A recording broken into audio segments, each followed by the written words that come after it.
একদম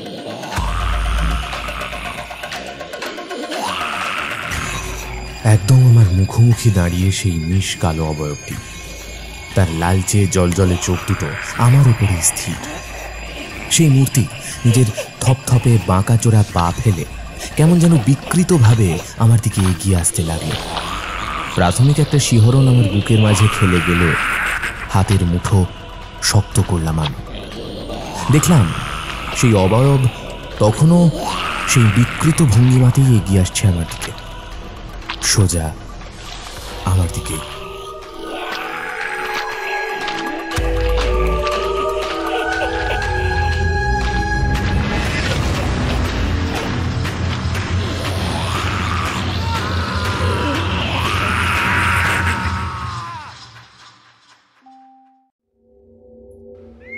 আমাদের চ্যানেলের সমস্ত গল্প শুনতে এক্ষুনি সাবস্ক্রাইব করো আমাদের ইউটিউব চ্যানেলটিকে। বেল আইকনে ক্লিক করতে ভুলো না সমস্ত গল্পের আপডেট ও নোটিফিকেশনস সবার আগে পাওয়ার জন্য। নমস্কার, আমি সায়ন্তন, তোমরা শুনছো ফ্রিকি ফ্রাইডে স্টোরিজ। আজ ফ্রিকি ফ্রাইডে স্টোরিজে আপনার জন্য থাকছে পিয়াসার কলম থেকে একটি বিশেষ স্বাদের ভয়ের গল্প, নিশিপরি। বেশ কিছুদিন আগের ঘটনা। বিলাসপুর গ্রামে আমার বৌদি রমলার বাপের বাড়ি। জায়গাটা খুব একটা উন্নত নয় ঠিকই, তবে প্রত্যন্ত গ্রামও বলা যায় না। সময়ের সাথে সাথে ধীরে ধীরে উন্নতি ঘটছে তার। তবে বর্তমানে ওই গ্রামে আর থাকে না বৌদিরা। বৌদির বাবা রামরতন বাবু খুব অল্প বয়সেই কলকাতার মাটিতে নিজের ভাগ্য লিখতে দেশের বাড়ি ছেড়ে বেরিয়ে পড়েছিলেন। প্রথম দিকে এদিক ওদিক কাজকর্ম করে পেট চালাতেন তিনি। তারপর এক মহাজনের সহায়তায় নিজস্ব ছোট্ট একটা কাপড়ের দোকান খোলেন। যদিও সে দোকান আজ বেশ বড় আকার ধারণ করেছে এবং ভদ্রলোকের কাপড়ের ব্যবসাও বেশ পসার জমিয়েছে এখানে। এরপর বিয়ে থা করে এই শহরেই কাজের সাথে সাথে সংসার জীবনও শুরু করেন তিনি। এমনকি নিজের মা বাবাকেও গ্রাম থেকে আনতে চেয়েছিলেন রামরতন বাবু, তবে ওনারা আসেননি। গ্রামের স্নিগ্ধ মাটিতেই শেষ সময়টা কাটিয়ে দিতে চেয়েছিলেন। আমরা দুই ভাই। রামরতন বাবুর একমাত্র মেয়ের সাথেই আমার দাদা সতীশের বিয়ে হয়েছে, এই বছর দুয়েক হলো। আর আমি সুমন, কলেজ শেষ করে কয়েক মাস হলো চাকরিতে ঢুকেছি। আমাদেরও খাস বাজারের ওপরেই কাপড়ের দোকান আছে। বাবা এবং দাদা দুজনে মিলেই সামলায় সেটা, যদিও আপাতত বাবার শারীরিক অসুস্থতার জন্য দাদাকেই সবটা সামলাতে হয়। ঈশ্বরের দয়ায় দোকানটা ভালোই চলে। অতএব আর্থিক অনটন কখনোই সেভাবে এই বাড়িতে প্রবেশ করতে পারেনি। যাই হোক, প্রতি বৈশাখী অমাবস্যায় বৌদিদের গ্রামে কালী পুজো হয়। এবছর বৌদির বাবা এসে খুব করে বলে গেলেন ওখানে যাওয়ার জন্য। 2 বছর ধরে দাদা বৌদি গেলেও আমার কিংবা মা বাবার ওই গ্রামে একটি বাড়ির জন্য যাওয়া হয়নি। ইচ্ছে ছিল না এমনটা নয়, তবে আমার চাকরির চেষ্টা, বাবার অসুস্থতার কারণে আর যাওয়া হয়ে ওঠেনি। তাই মা যখন সেদিন এসে আমাকে বৌদিদের সাথে গ্রামে যাওয়ার কথা বলল, আমি আর না করলাম না। বছর কয়েক ধরে বাবার শরীরটা ভালো যাচ্ছে না। এদিকে অসুস্থ মানুষটাকে একা ফেলে বেশি দিনের জন্য মায়ের পক্ষেও কোথাও থাকা সম্ভব নয়। এমন অবস্থায় আমাকে দাদা বৌদির সাথে পাঠানোটাই ওদের যথাযথ মনে হলো। আর কি, আমিও খুশি মনে নিজের জামাকাপড় গোছগাছ করতে লাগলাম। সত্যি বলতে এবার বৌদির গ্রামে আমারও যাওয়ার ইচ্ছে ছিল। অফিস থেকে কিছুদিনের ছুটি নিয়ে ফেললাম। তারপর আমরা চললাম বৌদির গ্রামের বাড়ি বিলাসপুরের উদ্দেশ্যে। মুর্শিদাবাদ জেলায় অবস্থিত এই বিলাসপুর গ্রামটি বেশ সুন্দর। কোথাও কোথাও গাছপালায় ভরা, আবার দূর দূরান্ত পর্যন্ত ছেয়ে রয়েছে ধান ক্ষেত। চারদিক সবুজ আর সবুজ। তার মাঝে মাঝে কিছু বাড়িঘরেরও অবস্থান রয়েছে, যদিও গ্রামের ভেতর দিকে এগোলে বেশ ভালো জনবসতি লক্ষ্য করা যায়। স্টেশন থেকে বৌদির গ্রামের দূরত্ব হাঁটা পথে বেশ অনেকটা, তবে ভ্যান কিংবা গরুর গাড়ি সুবিধে আছে। তাতে করে পৌঁছলে সময়টা কিছুটা বাঁচে। যদিও সে রাস্তা পাকা হয়নি এখনো, অসমান উঁচু নিচু মেঠো রাস্তাই আছে। স্টেশন থেকে আমরা যখন বৌদির বাড়ির উদ্দেশ্যে রওনা দিলাম তখন প্রায় মধ্যাহ্ন। মাথার ওপর তীব্র রোদের প্রকোপ, তবুও নির্মল প্রকৃতির বুকে বয়ে চলা ফুরফুরে বাতাসের কারণে গরমটা একদমই অনুভব করা যাচ্ছিল না। জানো সুমন, প্রতি কালী পুজোয় আমাদের কালী মন্দিরটা সুন্দরভাবে প্রদীপ দিয়ে সাজানো হয়। গ্রামের মেয়ে বউরা নিজে হাতেই এই মন্দিরটা সাজায়। আমি বেশ প্রফুল্ল কণ্ঠে বলে উঠলাম, তাই? বাহ, বেশ সুন্দর তো। হ্যাঁ, আগে তো কত পুজোর কাজে আমি থাকতাম, সবার হাতে হাতে জোগাড়জান্তিও করে দিতাম। ভাবলে বেশ ভালো লাগে, সময়গুলো কত তাড়াতাড়ি চলে যায়, তাই না? আমিও মনে মনে ভাবলাম, সত্যি কত দ্রুত সময় চলে যায়। নাতনি সহ তার শ্বশুরবাড়ির লোকজনের আসার খবর পেয়ে বৌদির বৃদ্ধা ঠাকুমা নলিনী দেবী বেশ খুশি হয়েছিলেন। ঠাকুরদাও খবর পেয়ে খুশি হন, তবে উনি অসুস্থ, বিছানাতেই বেশিরভাগ সময়টা কাটে ওনার। তবে স্নান, খাওয়া এমন নিত্য প্রয়োজনীয় কাজগুলো সারতে যে বিছানা থেকে ওঠেন না এমন নয়, তবে ওই যে গ্রামের বদ্যির পরামর্শে শারীরিক অসুস্থতার কারণে বেশিরভাগ সময়টাই ওনাকে বিশ্রামে কাটাতে হয়। বৌদিকে দেখে নলিনী দেবী তো আহ্লাদে আটখানা। আমি আর দাদা ইতিমধ্যেই বাক্স প্যাটরা নামিয়েছি বাড়ির উঠোনের মাঝে। নলিনী দেবী দাদাকে দেখে বললেন, এসো না জামাই, এসো এসো, লজ্জা পেও না একদম। তারপর বৃদ্ধা আমার দিকে তাকালেন। তুমি নির্ঘাত আমার নাতনির সেই ছোট্ট দেওরটি বুঝি? দেখো দেখি, ওদের বিয়েতে তো যেতে পারেনি, তাই তোমার সাথে আলাপ পরিচয় হয়নি। শুধু জানতুম আমার নাত জামাইরা দুই ভাই, এইটুকুই। আমি কিছু বললাম না, কেবল অপ্রস্তুত মুখে একটু হাসলাম। বৌদি একগাল হেসে জিজ্ঞেস করল, আচ্ছা ঠাকুমা, গ্রামের পুজোর আয়োজন শুরু হয়ে গেছে? কেমন চলছে সব? মৃদু হেসে নলিনী দেবী বললেন, আয়োজন হচ্ছে হচ্ছে, অমাবস্যা ভোর রাতে লাগবে, কাল সারাদিন থাকবে, পুজোটা কালই হবে। আচ্ছা, সব কি উঠোনে দাঁড়িয়েই শুনবি? আগে ঘরে আয় তোরা, মুখ হাত পা ধো, কিছু মুখে দে, তারপর সব কথা হবে। ইতিমধ্যেই দিন ফুরিয়ে সন্ধ্যা নেমেছে। গ্রামের প্রতিটা ঘর থেকে শোনা যাচ্ছিল সন্ধে পুজোর শাঁখের শব্দ। আমরা ঘরের ভেতরে প্রবেশ করলাম। মাঝারি মাপের উঠোনটার চারদিক ঘিরে রয়েছে মাটির বারান্দা ও পরপর কয়েকটা ঘর। উত্তর কোণে ছিল একটা ঠাকুর ঘর ও তার সামনেই উঠোনের কোণ ঘেঁষে অবস্থান করছে একটা তুলসী মঞ্চ। বাম এবং ডান পাশে ছিল দুটো ছোট ছোট ঘর। উঠোনের কাছেই মূল প্রবেশদ্বার থেকে কিছুটা তফাতে ছিল টিউবওয়েল ও ছোট্ট একটা কলঘর। রান্নার জায়গা আলাদা করে কিছু ছিল না, তবে বাড়ির দক্ষিণ পূর্ব কোণটাতেই রান্নার সমস্ত সামগ্রী দেখে অনুমান করতে পারলাম এখানেই রান্নাবান্না হয়। হাত মুখ ধুয়ে সবাই ঠাকুমার দেওয়া শুকনো জলখাবার আর তার পরপরই রাতের ভোজন সেরে নিলাম। এরপর পথশ্রমে ক্লান্ত হয়ে বিছানায় গা এলিয়ে দিলাম আমরা। রাত তখন কটা জানা নেই। বাইরে তুমুল ঝড় বৃষ্টি শুরু হয়েছে, সেই সাথে বাতাসের শোঁ শোঁ শব্দে কানে তালা লেগে যাওয়ার জোগাড়। এরই মাঝে আচমকা আমার ঘুমটা ভেঙে গেল।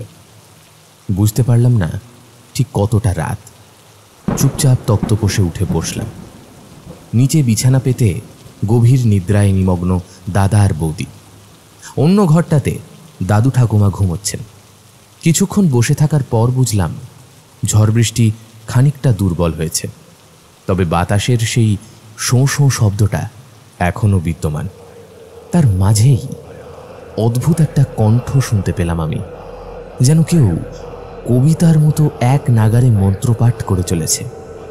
আমি কান পেতে বসে রইলাম, অনুধাবন করার চেষ্টা করলাম শব্দটা কি, কিন্তু চোখে তন্দ্রাচ্ছন্নতা থাকার কারণে কখন যে আবার চোখ লেগে গেল তার খেয়ালই করতে পারলাম না।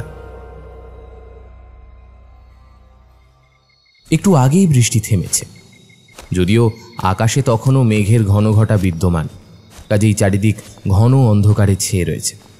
অবশ্য একটু আগেই অমাবস্যা লেগেছে, চাঁদের আলো আজ এমনিতেও পাওয়া যেত না। এমনই অন্ধকারে ঢাকা জঙ্গলের পথ ধরে দ্রুত গতিতে হাঁটছিলেন একজন মধ্যবয়স্ক ব্যক্তি। জঙ্গলের শেষ প্রান্তে অবস্থিত গ্রামটির বাসিন্দা তিনি। নাম মুকুল সামন্ত, পঞ্চায়েত প্রধান। সদরে গিয়েছিলেন তার রাজনৈতিক দলের গুরুত্বপূর্ণ বৈঠকে যোগ দিতে। এখন বাড়ির পথ ধরেছেন। ভোর রাতের গাঢ় আঁধার, জঙ্গলের ঝিঝি পোকার ডাক আর মাঝে মাঝে ভেসে আসা কোনো এক রাতচরা পাখির কর্কশ আওয়াজ একটা অদ্ভুত ভয়াবহ পরিবেশের সৃষ্টি করেছিল ইতিমধ্যেই। এমন সময় জঙ্গলের ভেতরের দিকে ক্ষীণ জ্বলন্ত আগুনের ফুলকি দেখতে পেলেন মুকুল সামন্ত। চমকে উঠে ভুরু কুঁচকে সেদিকে চাইলেন। বরাবরই একটু সাহসী তিনি, ভয় ডরের বিশেষ বালাই নেই। না হলে ঝড় বৃষ্টির রাত হলেও ঘরে ফেরার তাগিদ করতেন না তিনি। রাতটুকু সদরে থেকে পরের দিন আসতেন। তার ওপর বাস রাস্তা থেকে ওনার গ্রামের দূরত্ব অনেকটা। রাস্তা এখনো পাকা হয়নি, কাজ শুরু হবে। যাই হোক, ওই মেঠো কাদাময় পথ দিয়ে হাঁটতে গেলে গ্রামে পৌঁছতে দেরি হতে পারত। তাই জঙ্গলের রাস্তাটাই ধরলেন মুকুল। আসলে একমাত্র মেয়ের আগামীকাল 18 বছরের জন্মদিন কিনা। মেয়ে ঘুম থেকে ওঠার আগেই মুকুল যে কোনো প্রকারে নিজের বাড়ি পৌঁছতে চান। হঠাৎই জঙ্গলের পরিবেশ আচমকা পরিবর্তিত হতে লাগল। একটা বদ্ধ গুমোট পরিবেশের মাঝে যোগ দিল মাংস পোড়া দুর্গন্ধ। থমকে দাঁড়িয়ে পড়লেন তিনি। টর্চটা শক্তভাবে ধরে গন্ধটার উৎসের খোঁজে কৌতূহলবশত সেই স্ফুলিঙ্গের দিকে এগোতে লাগলেন মুকুল।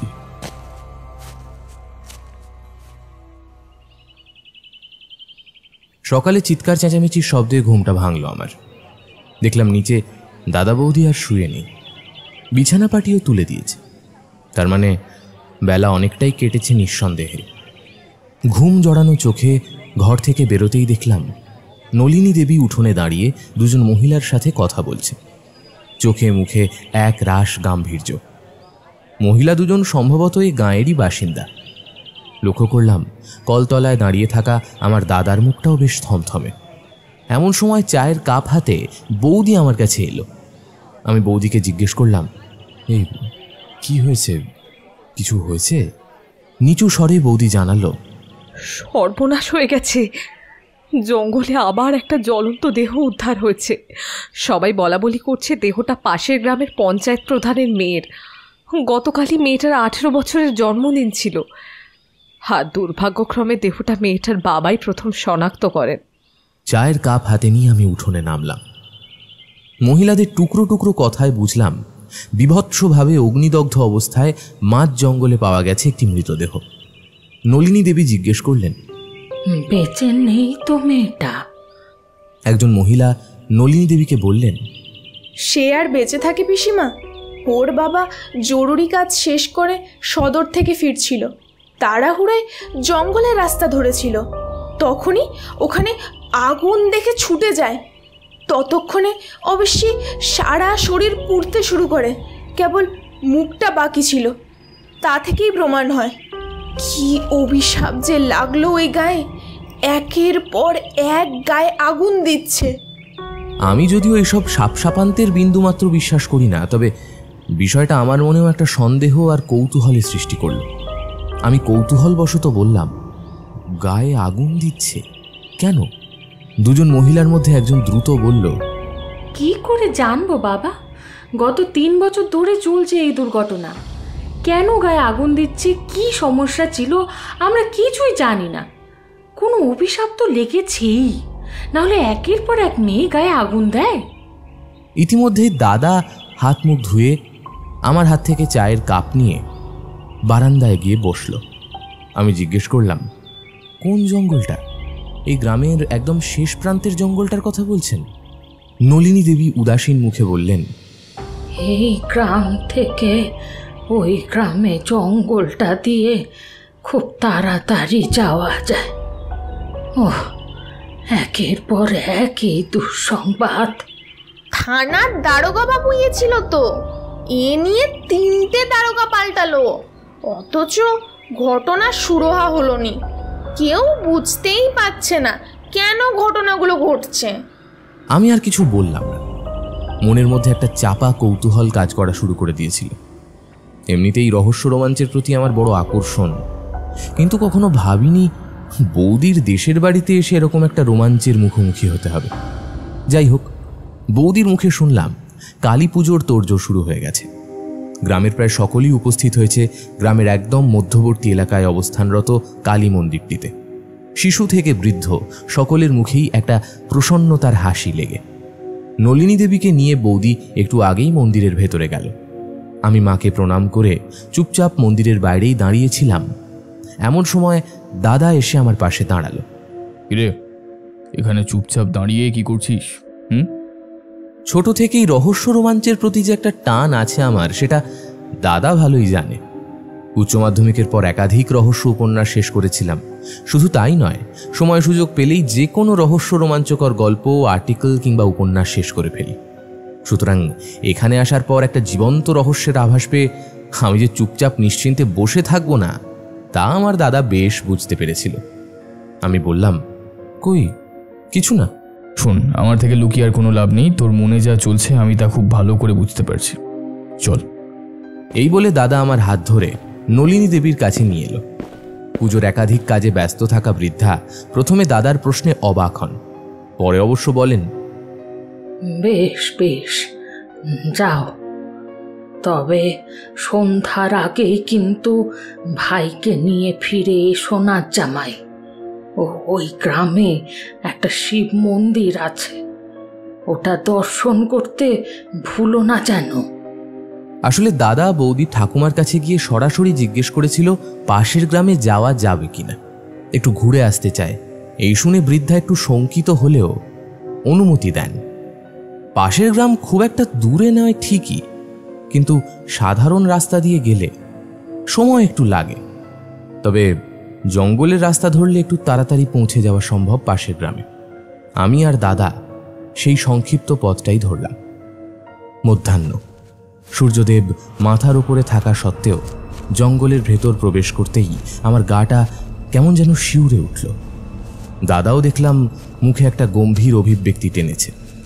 হঠাৎই মনে পড়ল, আজ সকালেই তো একটা মৃতদেহ পাওয়া গিয়েছিল এখানে। আরে, গাটা কেমন ছমছম করছে। এই জঙ্গলটা শুনেছি তেমন বেশি বড় নয়, কিন্তু খুব ঘন, আর সূর্যের আলো তো তেমন একটা ঢুকছে না ভেতরে। প্রথমবার দাদাকে এতটা নার্ভাস হতে দেখলাম। যাই হোক, আমাদের কৌতূহল আরও বাড়ল গ্রামে প্রবেশ করার পর। দুজন পুলিশি পোশাকে থাকা লোককে একটা পুকুর ধারে দাঁড়িয়ে স্থানীয় গ্রামবাসীদের সাথে কথা বলতে দেখলাম। ওই দেখ পুলিশ আসছে। কিন্তু এত বড় একটা দুর্ঘটনা ঘটে গেল, কারোর চেহারা দেখে তো উদ্বিগ্ন বলে মনে হচ্ছে না। দেখ। আছে দাদা, শুধু উদ্বিগ্নতা নয়, ভয় আর আতঙ্কও মিশে আছে এদের মনে, কিন্তু তা এতটাই চাপা যে মুখে ফুটছে না। এমন সময় একজন গ্রামবাসীর নজর পড়ল আমাদের ওপর। ধীর পায়ে এসে এগিয়ে আসে। আপনারা কারা? দাদা কিছু বলার আগে আমি বললাম, আসলে আমরা এখানকার নই, এই পাশের গ্রামে বেড়াতে এসেছিলাম। ভাবলাম এদিকটাও ঘুরে যাই। শুনেছি এখানে একটা শিব মন্দির আছে। কোথায়? একটু পুরোহিত মশাইয়ের সাথে দেখা করতাম। ও হ্যাঁ হ্যাঁ, আছে আছে আছে, এই তো এই সামনে মেঠো রাস্তা পেরোলেই মন্দির। যান। ও পুরোহিত নিত্যানন্দ ভট্টাচার্য মনে হয় এখনো আছেন মন্দিরে। এখানে পুলিশ কেন? যদিও কারণটা আমার জানা ছিল, তাও জিজ্ঞেস করলাম। লোকটা বলল, ওই একটা মৃতদেহের খোঁজ পাওয়া গেছে সামনের জঙ্গলটা থেকে। মেয়েটি আমাদের গ্রামেরই, পঞ্চায়েত প্রধানের মেয়ে। থানার বড়বাবু এসেছেন, খুব শিগগিরই তদন্ত শুরু হবে। এই বলে লোকটা পুনরায় সেই জটলার মাঝে ফিরলেও আমরাও আর সেখানে দাঁড়ালাম না। চুপচাপ শিব মন্দিরটার দিকে এগোলাম। কিছু দূর হাঁটতেই নজরে পড়ল একটা অশ্বত্থ গাছের ঠিক পাশেই রয়েছে মন্দিরটা। খুব একটা বড় নয়। মন্দিরে ওঠার আগে 2-3 ধাপ সিঁড়ি আছে, যদিও কালের নিয়মে ক্ষয় থাবা বসিয়েছে তার উপরে। খুব একটা ভগ্নপ্রায় দশা নয় মন্দিরটার, তা সত্ত্বেও অদ্ভুত একটা অন্ধকার ছায়া যেন বিরাজ করছিল সম্পূর্ণ মন্দির জুড়ে। আমি দাদার সাথে সিঁড়ি ভেঙে গর্ভগৃহের সামনে এসে দাঁড়ালাম। মন্দিরের দরজা খোলাই ছিল। কারুকৃত সেই কাঠের দরজার একপাশে ঝুলছে মরচে ধরা তালা। দরজাটাও কেমন যেন ক্ষয়ে গেছে, যেন কতকাল যত্ন হয়নি এই মন্দিরের। গর্ভগৃহের অন্দরেই ছিলেন পুরোহিত মশাই নিত্যানন্দ ভট্টাচার্য। সম্ভবত মন্দিরেরই কোনো কাজ করছিলেন। আমাদের দেখে একটু সামান্য কপালে ভাঁজ পড়ল না। সঙ্গে এক সেবক ছিল। তাকে চাপা স্বরে কিছু বলায় সে এগিয়ে এলো আমাদের কাছে। আমাদের বাড়ি শহরে, পাশের গ্রামের একটা আত্মীয়ের বাড়িতে এসেছি কালী পুজো উপলক্ষে। শুনলাম এই গ্রামে একটি জাগ্রত শিব মন্দির আছে, তাই চলে এলাম মহাদেবের দর্শন করতে। এবার পুরোহিত মশাই এগিয়ে এলেন আমাদের কাছে। এসো বাবা, মহাদেব তো আমাদের সবার, এসো এসো। আমরা ভেতরে প্রবেশ করলাম। সামনেই কালো কোষ্ঠী পাথরের লিঙ্গ বিরাজমান, তার পাশেই পদ্মাসনে উপবিষ্ট মহাদেবের ধ্যানরত শ্বেত পাথরের মূর্তিও বিদ্যমান। এছাড়াও অন্যান্য দেবদেবীর মূর্তি থাকলেও মহাদেবের জন্যই যে মন্দির জাগ্রত তা পরিষ্কার বুঝতে পারা গেল নিঃসন্দেহে। কিন্তু ধ্যানরত দেবমূর্তিটি দেখে আমার মনে অদ্ভুত একটা খটকা লাগলো। মূর্তিটি নিঃসন্দেহে একটি সুন্দর আভার সৃষ্টি করেছে বটে, তবে তার জায়গায় জায়গায় লেপে থাকা কালো দাগ আমাকে বড় ভাবালো। যেন এই কারণে সেই দৈব জ্যোতি কোনোভাবেই বিকীর্ণ হতে পারছিল না চারপাশে। তবে আমি মুখে কিছু বললাম না। দাদা নিত্যানন্দ পুরোহিত মশাইয়ের সাথে টুকটাক কথা বলছিল, আর আমি মন্দিরের ভেতরটা ধীর পায়ে ঘুরে ঘুরে দেখছিলাম। হঠাৎই পেছন দিকের একটা দরজা চোখে পড়তে সেদিকে পা বাড়ালাম। ভেতর থেকেই পরিষ্কার দৃশ্যমান ছিল আরও কয়েকটা সিঁড়ি নেমে গেছে মন্দিরের ঠিক পেছনের পুকুরটার দিকে। সম্ভবত দেবোত্তর সম্পত্তি। ধীর পায়ে আমি সেদিকে পা বাড়াতেই যাব, আচমকা একটা মেয়ের সাথে মুখোমুখি হলাম। বোধহয় পুকুরঘাট থেকে পুজোর জিনিসপত্র ধোয়াধুয়ি করে মন্দিরে উঠে আসছিল। মেয়েটার বয়স আনুমানিক 17-18 হবে। পানপাতার মতো মুখের গড়ন, মায়া ভরা দু চোখ, এক ঢাল ত্বরান্বিত চুল। তবে যা সব থেকে বেশি দৃষ্টি আকর্ষণ করছিল তা হলো ওর নাকের মধ্যস্থে থাকা ছোট্ট গোলাকার নথটা। এমন সময় নিত্যানন্দের ডাক শোনা গেল, ও কুসুম, আমার মেয়ে। কিছুটা হতচকিত হয়ে আমি সরতেই কুসুম ভেতরে চলে গেল। আমি কয়েক মুহূর্ত সেদিকে দৃষ্টি নিক্ষেপ করে পুনরায় দাদা আর পুরোহিত মশাইয়ের কাছে এলাম। তার মানে আপনি জমিদার বাড়িরও কুলপুরোহিত, তাই তো?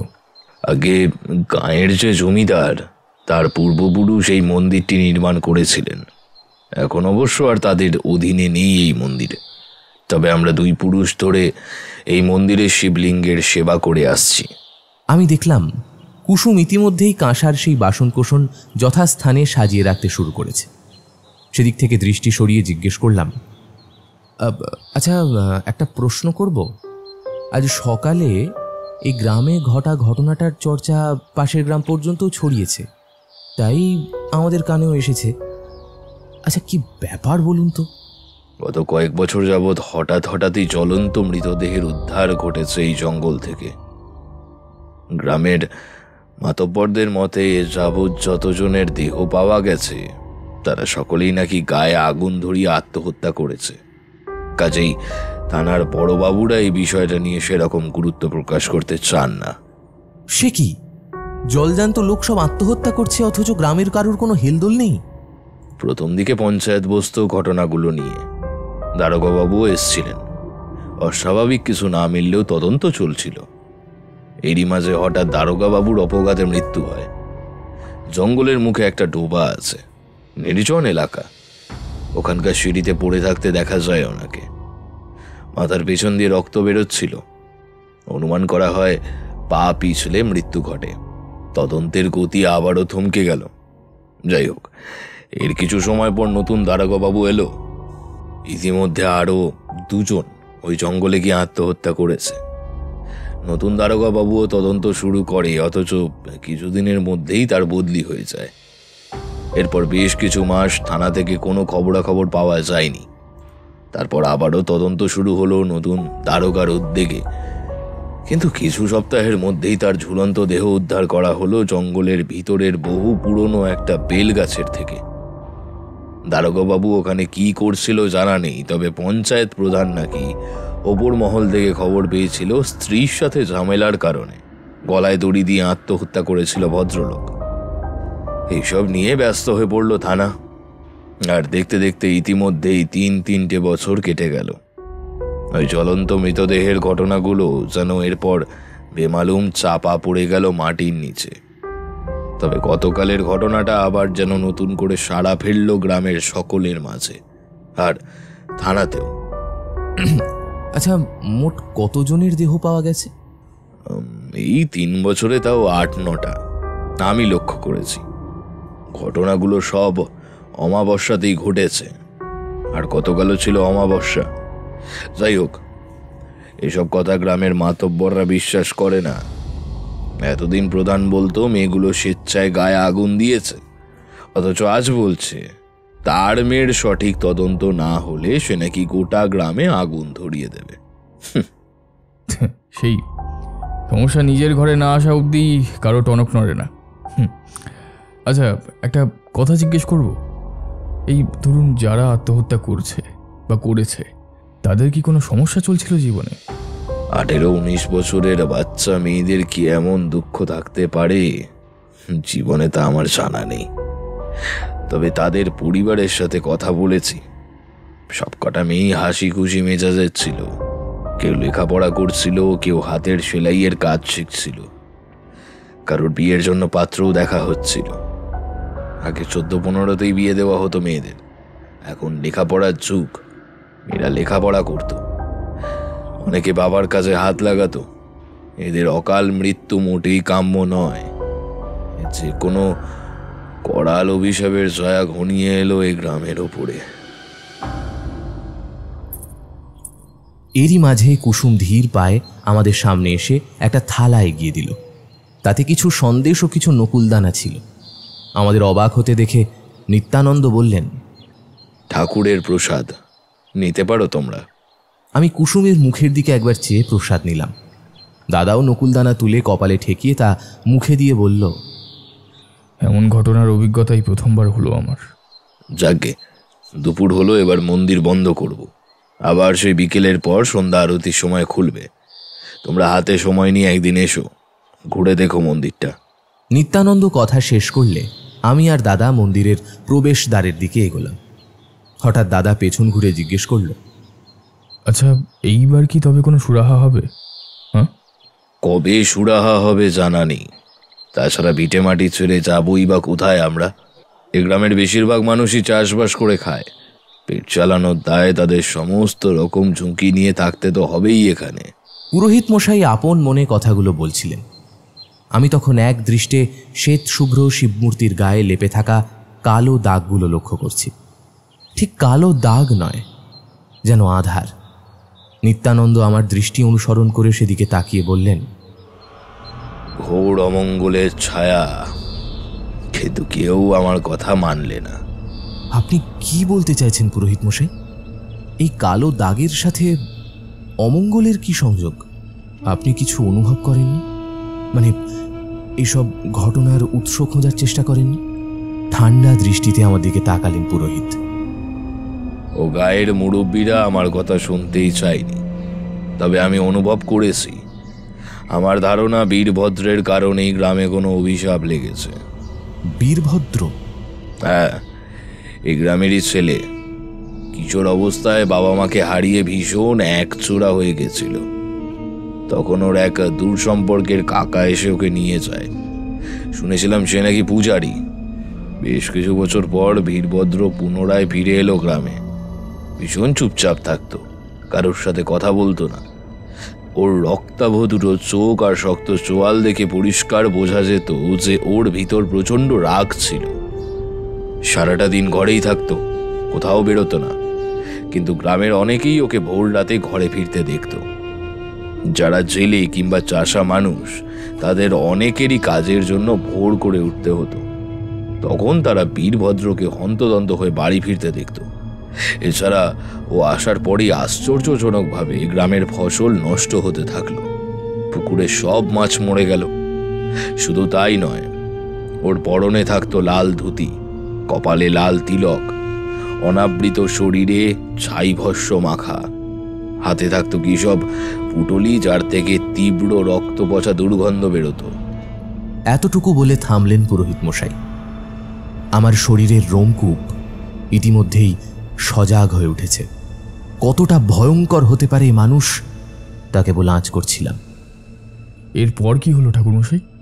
গ্রামে জানাজানি হলে তারা বীরভদ্রকে হাতে নাতে ধরে ফেলে। জঙ্গলের শেষ প্রান্তের ওই নির্জন ডোবার কাছে বসে মাঝরাতে সে তন্ত্র সাধনা করত। শুধু তাই নয়, আশেপাশের গ্রামের অনেক মানুষ, এমনকি এই গ্রামের কয়েকজন অসাধু লোকও আড়ালে ওর কাছে যেত খারাপ কাজ করানোর জন্য। টাকা পয়সার বিনিময়ে বীরভদ্র যে কোনো অসাধু কাজ করতে রাজি ছিল। এমনকি শোনা যেত নিজস্ব শক্তি বাড়ানোর জন্য ও নাকি প্রেত সাধনাও শুরু করেছিল। অবশেষে গ্রামের বয়স্ক জমিদার বাবুর আদেশে তার লেঠেল এবং গ্রামবাসীরা মিলে ওকে প্রচণ্ড মারধর করে ফেলে দিয়েছিল জঙ্গলে। ওখানেই একটা বেলগাছের তলায় পড়েছিল 1-1.5 দিন মতো। তারপর কোথায় গেছে আর কারোর জানা নেই। কিন্তু ওকে যখন মারা হচ্ছিল তখন চিৎকার করে ও বলেছিল, এ গ্রামের কোনো নারীকেও বাঁচতে দেবে না, কাউকে না। কিন্তু বীরভদ্র গেল কোথায় তারপর? ওর অভিশাপ কি ভেতরে ভেতরে প্রতিশোধ স্পৃহার সৃষ্টি করেছিল? তার মানে এই হত্যাকাণ্ড ওর দ্বারাই ঘটছে? এইসব আলোচনা করে লাভ নেই। এই গ্রামের লোক বীরভদ্রের ওই অভিশাপকে মানে না। পাগল ছিল একটা, কি বলতে কি বলেছে। তাতে গ্রামে কোনো অভিশাপ লাগেনি, অর্থাৎ অভিশাপের কারণে মেয়েগুলোর মৃত্যু হয়নি। তারা আত্মহত্যাই করেছে, তবে নিজ নিজ ব্যক্তিগত কারণে। এমনটাই ধারণা আমাদের গ্রামের অবস্থাপন্নদের। সেদিন আর বেশিক্ষণ কথা হলো না আমাদের। ফিরে এলাম বাড়ি। ফেরার সময় একবারটি যে ওই অঞ্চলের বেলগাছটার দিকে যায়নি তা নয়, তবে গাছটার কাছে যেতেই অদ্ভুত শীতল শিহরণ খেলে গেল আমার শরীরে। আমি যেন সেই মন্ত্রোচ্চারণের প্রতিধ্বনিত শব্দ অনুভব করতে পারলাম। একটা কেমন যেন অস্বস্তিদায়ক পরিবেশ বিরাজ করছিল আমার চারপাশে। ঠিক ভয় নয়, তবে বুকের মাঝের প্রবল আন্দোলন কেন জানি না আতঙ্কিত করে তুলছিল আমাকে। গাছটার নিচের ঘাস জড়ানো মাটিটা পোড়াটে। বুঝলাম মেয়েটার জ্বলন্ত দেহ এখান থেকেই উদ্ধার হয়েছে। বুঝলি সুমন, আত্মহত্যা করার জন্য প্রত্যেকটা মেয়ে ওই ভুতুরে জঙ্গলটাকেই বেছে নেবে। আর মাঝরাতে একজন মেয়ে ঘর থেকে বেরিয়ে এত দূরে এসে আত্মহত্যা করলো, তাও মানলাম। হয়তো একজন কোনো না কোনো কারণে আত্মহত্যা করলো, কিন্তু পরপর এতগুলো মেয়ে একইভাবে ঘর থেকে বেরিয়ে জঙ্গলের মাঝে এসে আত্মহত্যা করবে, গায়ে আগুন দেবে। অদ্ভুত না? আমিও চোখ বোলাতে লাগলাম জঙ্গলটার দিকে। সকালের দিকেই আলো ঢোকে না, সন্ধ্যের পর তো পুরো একটা যেন অন্ধকারময় প্রেত লোক লাগে। কোথা থেকে একটা রাত জাগা পাখির কর্কশ শব্দ কানে এলো আমার। গোটা জঙ্গলটা যেন গিলে খেতে আসছিল আমাদের। আর দাঁড়ালাম না আমরা, দ্রুত ফিরে এলাম। সেদিন রাতে ঘুমের মধ্যেই অদ্ভুত কিছু দৃশ্য ভেসে উঠল আমার মস্তিষ্কে। জমাট আধার মিশে থাকা একটা জঙ্গল, আগুন জ্বলছে, কি সব মন্ত্র পড়া চলছে, আর রক্ত। চারিদিক থেকে রক্তের ছিটে, তারই মাঝে একটা নিষ্প্রাণ নারী মুখ ফুটে উঠল আমার চোখের সামনে। ঘুমের মাঝেও আমি বলে বসলাম, কুসুম, কুসুম। ধরফড়ি উঠে বসলাম। লণ্ঠনের আলো টিমটিম করে জ্বলছে। একটা লম্বা শ্বাস টেনে একটু আগে দেখা সেই দুঃস্বপ্নের কথা চিন্তা করছিলাম। ঠিক তখনই স্বপ্নে দেখা সেই মন্ত্রোচ্চারণের শব্দগুলো কেমন যেন পরিচিত ঠেকল আমার। মনে পড়ল গত রাতেও ঝড় বৃষ্টির মাঝে এমন শব্দ শুনতে পেয়েছিলাম আমি, কিন্তু তা সত্যিই ঘটেছিল কিনা নাকি আমার মনের ভুল বুঝলাম না। এও বুঝলাম না এত ঝড় বৃষ্টির মাঝে কেই বা মন্ত্রপাঠ করবে। পরের দিন বৌদি বেশ বকাবকি করল আমাদের দুই ভাইকে। আসলে এত ভয়াবহ একটা কাণ্ড শোনার পর যত তাড়াতাড়ি সম্ভব যাওয়ার তাড়ায় ছিল সে। ভয় পেয়েছিল বই কি, অগত্যা আর কি করণীয়। অনুগত দেওরের মতো আমিও ব্যাগ প্যাটরা গোছাতে লাগলাম। তবে সমস্যাটা হলো দাদার বদহজমের কারণে শারীরিক অসুস্থতা এতটাই বেড়ে গেল যে তার আমাদের সঙ্গে ফেরা হলো না। মা বাবাকে চিঠিতে লিখলাম যে আমাদের ফিরতে কয়েকটা দিন সময় লাগতে পারে। ভালোই হলো, কটা দিন গ্রামের মুক্ত বাতাসের স্বাদ নেওয়া যাবে একটু। সারাদিন ঘরে থাকার পক্ষপাতী আমি নই, দাদার শরীরটাও খারাপ, কাজেই বিকেলের দিকে আমি নিজেই বেরিয়ে পড়লাম গ্রামটা দেখার জন্য। ফুরফুরে মেজাজে হাঁটছিলাম, কি মনে হতে আবারও সেই জঙ্গলের সামনে এসে উপস্থিত হলাম আমি। কিছু দূর হাঁটতেই ডোবাটা চোখে পড়ল, কিন্তু সেখানে কিছু দেখতে পাওয়া গেল না। পুরোহিত মশাই বলেছিল এখানে বসেই নাকি তন্ত্র সাধনা করত বীরভদ্র। চুপচাপ দাঁড়িয়ে এক দৃষ্টে শ্যাওলা ধরা ডোবাটার দিকে তাকিয়েছিলাম। সন্ধ্যের আধার চারপাশটা নীলচে করে তুলেছে ইতিমধ্যেই। আচমকা পেছন থেকে ঘাসের খসখসে শব্দ পেতেই ঘুরলাম, আর ঠিক সেই মুহূর্তেই জঙ্গলের দিকে চোখ গেলে আমার সারা শরীর বেয়ে আকস্মিক নেমে গেল একটা আতঙ্কের স্রোত। জঙ্গলের কুচকুচে অন্ধকার আর ঝোপঝাড়ের মাঝেই একটা ছায়ামূর্তি দেখতে পেলাম। ঘন মিশ কালো অন্ধকার দিয়ে তৈরি একটা আদিম, ক্রূর ও অপার্থিব ছায়ামূর্তি উবু হয়ে বসে জঙ্গলের অভ্যন্তর থেকে যেন আমাকেই দেখছিল। সন্ধ্যের নীলচে আলোয় আমি পরিষ্কার অনুধাবন করতে পারলাম সেই ছায়ামূর্তিকে। তার লালচে জ্বলন্ত চোখ দুটো আমাকে এতটাই বিবশ করে দিয়েছিল যে আমি হেলতে পর্যন্ত পারছিলাম না। কৃষ্ণপক্ষ পেরিয়েছে সদ্য, আকাশে চন্দ্রিমার বিকাশ ঘটেছে, তা সত্ত্বেও এই জমাট বাঁধা আধার যেন কিছুতেই বাঁধ মানছিল না। নিজেকে আধারের মাঝে লেপ্টে সেই ছায়ামূর্তি দ্রুত এক প্রকার উবু হয়ে বসে থাকা অবস্থাতেই ছুটতে থাকলো জঙ্গলের ভেতর। আমিও ছুটে গেলাম তাকে লক্ষ্য করে। একটা অদম্য জানার আগ্রহ আমাকে চেপে ধরেছিল যে কি জিনিসটা, কোনো জন্তু নাকি দানব। ঠিক বেলগাছটার সামনে এসে আমি খেই হারিয়ে ফেললাম, কিন্তু বুঝতে পারছিলাম এখানে কিছু একটা আছে। কেমন যেন শীত শীত করতে লাগলো। এক ধাক্কায় যেন আশপাশের উত্তাপ কমে এসেছিল। বুঝলাম আমার ঠিক পেছনেই অবস্থান করছে সেই জমাট আধারে জড়িয়ে থাকা বিভীষিকাময় শক্তিটা। হাতের মুঠো শক্ত করে নিজেকে সামলাতে যাব এমন সময় বেশ উত্তাপ নিয়ে জ্বলে উঠল আমার গলায় থাকা রুদ্রাক্ষটা। আমি অস্ফুটে বলে উঠলাম, ওম হ্রিং নমঃ, ওম হ্রিং নমঃ। অদ্ভুতভাবে স্বাভাবিক হয়ে এলো চারপাশের পরিবেশ। আমিও একটা স্বস্তি অনুভব করে চলে এলাম ওখান থেকে। পরের দিন সকালে বৌদির সাথে একটু হাটে গিয়েছিলাম। ঘরে প্রবেশ করতেই দেখি উঠোনে একটা ঝোলা হাতে কুসুম দাঁড়িয়ে আছে। ওর মায়া ভরা মুখটা দেখতেই আমার দুঃস্বপ্নে দেখা ওর রক্তাক্ত মুখটার কথা মনে পড়ে গেল।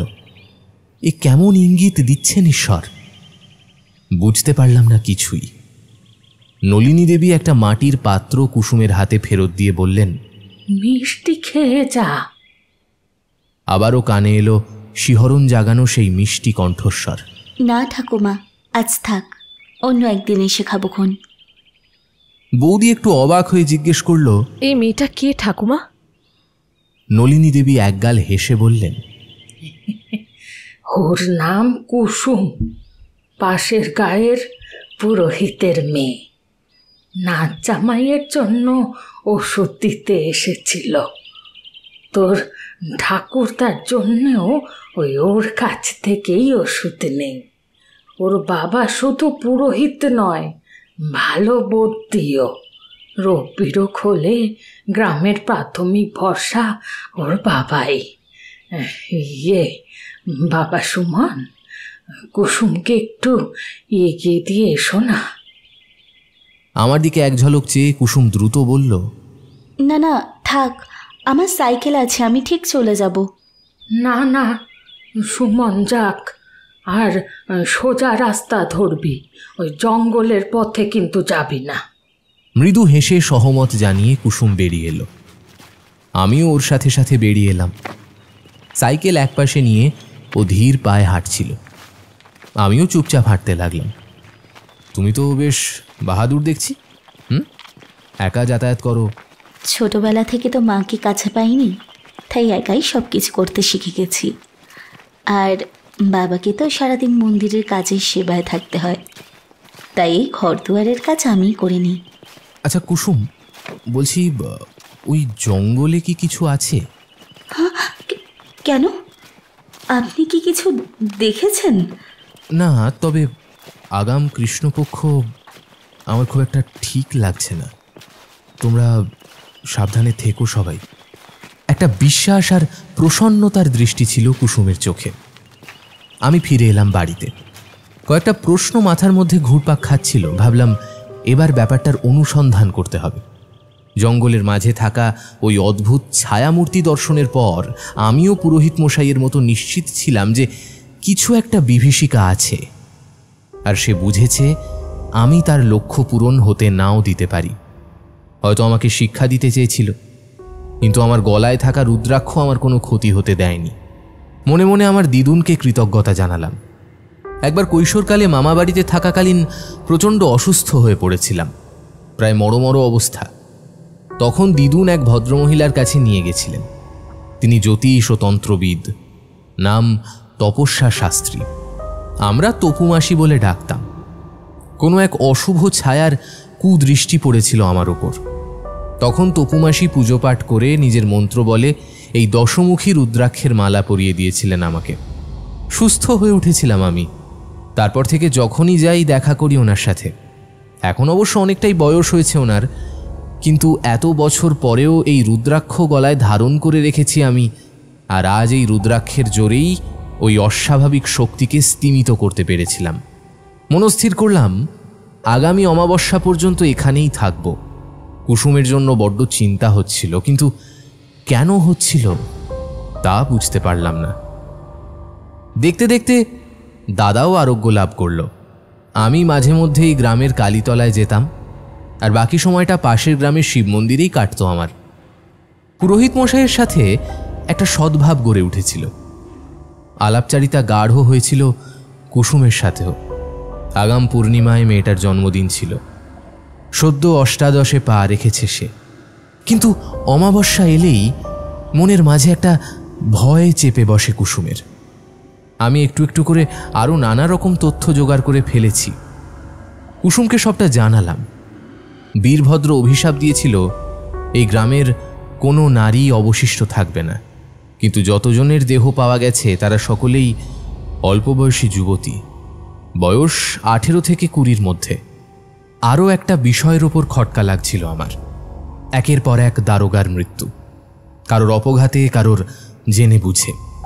তারা কি কিছু জেনে গেছিল? তবে ওই বেলগাছটার সাথে যে কিছুটা রহস্য জড়িয়ে রয়েছে তা বুঝতে পারলাম। দেখতে দেখতে শুক্লপক্ষ পেরিয়ে আবারও কৃষ্ণপক্ষ শুরু হলো। মাঝখানে আমিও একটু অসুস্থ হয়ে পড়েছিলাম। বোধহয় এখানকার হাওয়ার সাথে আমার শরীর তাল মেলাতে পারেনি, কিন্তু সকলের সেবা ও যত্নে সুস্থ হয়ে উঠলাম আমি। কুসুমও মাঝে মধ্যে আমাকে দেখতে আসতো, ওষুধ নিয়ে আসতো। তবে দশমুখী রুদ্রাক্ষ আমার সঙ্গে থাকার কারণে আমি কখনোই মনোবল হারাতাম না। সর্বদাই আত্মবিশ্বাস আর সাহস উপস্থিত থাকতো আমার সাথে। এমনকি এই রুদ্রাক্ষ অনেক কিছুই অনুভব করতে সাহায্য করতো আমায়। যেমন আমি বুঝলাম কিছু একটার অস্তিত্ব তো আছে ওই জঙ্গলে। আজ অমাবস্যার নিশুতি রাত। কটা বাজবে জানি না। আমি নীরবে শুয়েছিলাম ঘরের তক্তপোষে। দাদা বৌদি বাইরের উঠোনে শুয়েছে। ঘরে আমি একাই ছিলাম। হঠাৎই বিড়বিড় করে দূর থেকে একটা শব্দ প্রতিধ্বনিত হতে লাগলো আমার কানে। শব্দটা দূর থেকে আসছে ঠিকই, তবে তীব্র ও তীক্ষ্ণ। শরীর এখনো দুর্বল, তা সত্ত্বেও উঠে বসার চেষ্টা করলাম। এমন সময় সেই বিড়বিড় শব্দটা স্পষ্ট হলো আমার কাছে। মন্ত্রোচ্চারণের সেই শব্দটা, যা আগের অমাবস্যাতেও আমি শুনতে পেয়েছিলাম। শরীরের সর্বশক্তি দিয়ে তরাক করে উঠে বসলাম আমি। ভালোভাবে কান পেতে শুনতে লাগলাম শব্দটা। বুকের মাঝখানটা ধক করে উঠল। আজ আবারও কারোর মৃত্যু ঘটবে না তো? একটা বিষয় আমি স্পষ্ট হয়েছিলাম, মৃত্যুগুলো প্রতি অমাবস্যায় ঘটত না। তাহলে হিসেব অনুযায়ী আরও অনেকের মৃত্যু ঘটার কথা, কিন্তু মৃতের সংখ্যা কম। অর্থাৎ অমাবস্যা হলেও কোনো এক বিশেষ তিথিতে ঘটেছে এই মৃত্যুগুলো। যেমন কখনো কৌশিকীতে, কখনো মৌনীতে, কখনো বা সোমবিতে। আর দেহগুলো এমনভাবে জ্বলে যায় যে চেনা দায় হয়ে পড়ে। প্রাথমিক তদন্তের পর দারোগা নিশ্চিত করতেন সেই মৃতাদের পরিস্থিতি। আমি দ্রুত দরজা খুলে বাইরে এলাম। নিচু স্বরে দাদাকে ডাকলাম, দাদা, এই দাদা ওঠ, দাদা। একটু ডাকাডাকির পর ঘুম জড়ানো চোখে দাদা উঠে বসল। পাশে গভীর ঘুমে আচ্ছন্ন বৌদি। আমি ইতিমধ্যেই লণ্ঠন হাতে দাঁড়িয়েছি। আজ অমাবস্যা। আমার কথা শুনে দাদা কয়েক মুহূর্ত ফ্যাল করে আমার দিকে তাকিয়ে রইল। লণ্ঠনের মৃদু আলোতে ওর অবাক চোখ দুটো দেখতে পাচ্ছিলাম। আমি আর সময় নষ্ট না করে দাদাকে নিয়ে বেরিয়ে এলাম বাইরে। তারপর দ্রুত লণ্ঠন হাতে হাঁটা লাগালাম জঙ্গলের পথে। সুমন, তুই এসব ঝুঁকি কেন নিচ্ছিস? আর জঙ্গলের দিকে কেনই বা যাচ্ছিস? কারণ আমার মন বলছে আজ কিছু একটা হতে চলেছে ওখানে। অমানিসার রাত, চারপাশ নিঝুম অন্ধকার, শুধু লণ্ঠনের আলো সামান্যতম ছড়িয়ে পড়েছে চারপাশে। তাতেই পথ অনুসরণ করে আমরা দ্রুত পায়ে এগোচ্ছিলাম জঙ্গলের পথে। আমার মনের মাঝে অদ্ভুত একটা কৌতূহলের খিদে। জঙ্গলের মাঝে উবু হয়ে বসে থাকা সেই ঝাঁকড়া মাথার সত্তাটা আসলে কি, সেটা জানতে হবে আমাকে। হোক না হোক এতগুলো মৃত্যুর পশ্চাতে তার গুরুত্ব রয়েছে 100%।